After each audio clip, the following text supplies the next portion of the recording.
Richard Halley was the greatest composer of his age. His music captured something no one else could express: the experience of human achievement, the joy of a mind in motion, the triumph of creation. Then he vanished.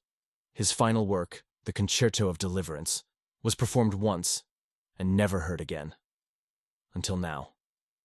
In the valley, Dagny finally hears the music that was hidden from the world, and she understands why it couldn't exist out there. Previously, they're brother's keepers. Unlimited obligation. Need as a claim on life. If his need creates your obligation, then the needier he is, the more you owe him.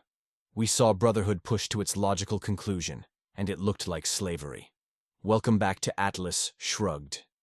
In our last episode, we examined brotherhood as slavery. Today, we turn to beauty. The title, The Concerto of Deliverance, refers to Halley's masterwork, a piece of music that expresses the emotional meaning of the producer's cause. Art, in Rand's view, isn't decoration. It's philosophy made visible, or in this case, audible. Halley's concerto captures in sound what the strike represents in action: liberation. Richard Halley struggled for years.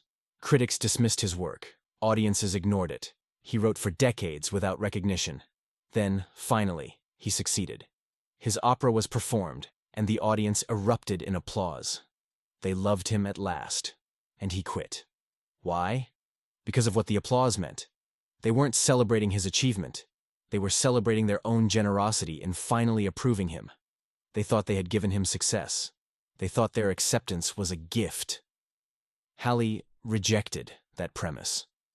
His work was great regardless of whether they recognized it. Their approval added nothing. Their disapproval had subtracted nothing. He didn't need them, and he refused to pretend he did. So he took his music and left. Let them see what their approval was worth when there was nothing left to approve. The Concerto of Deliverance expresses in music what the strike embodies in action. It's the sound of liberation, of a mind freed from the need for permission, validation, approval. It's the joy of creating for your own sake, answering to your own standards, living by your own judgment. Dagny, hearing it for the first time, understands immediately. This is what she's been fighting for. This is what the world has been denying.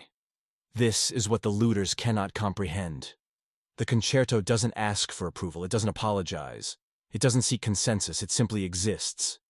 Beautiful, complete, unapologetic. The sound of a human spirit that has claimed its right to live. This is what the looters fear most. Not just the material products of achievement, but the spiritual assertion that achievement is good. The concerto says, in pure sound, I am right to create. I am right to excel. I am right to exist. The Concerto of Deliverance is more than music. It's a statement of philosophy in the purest possible form. Halley didn't write it for the audience. He wrote it because it was in him to write. Because creating beauty was his way of living. The fact that others might hear it was incidental. The fact that they might approve was irrelevant. This is the artist as hero. Someone who creates not for applause but for expression, not for validation but for actualization.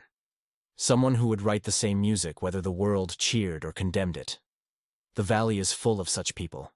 Scientists who discover for the joy of knowing. Industrialists who build for the satisfaction of creating.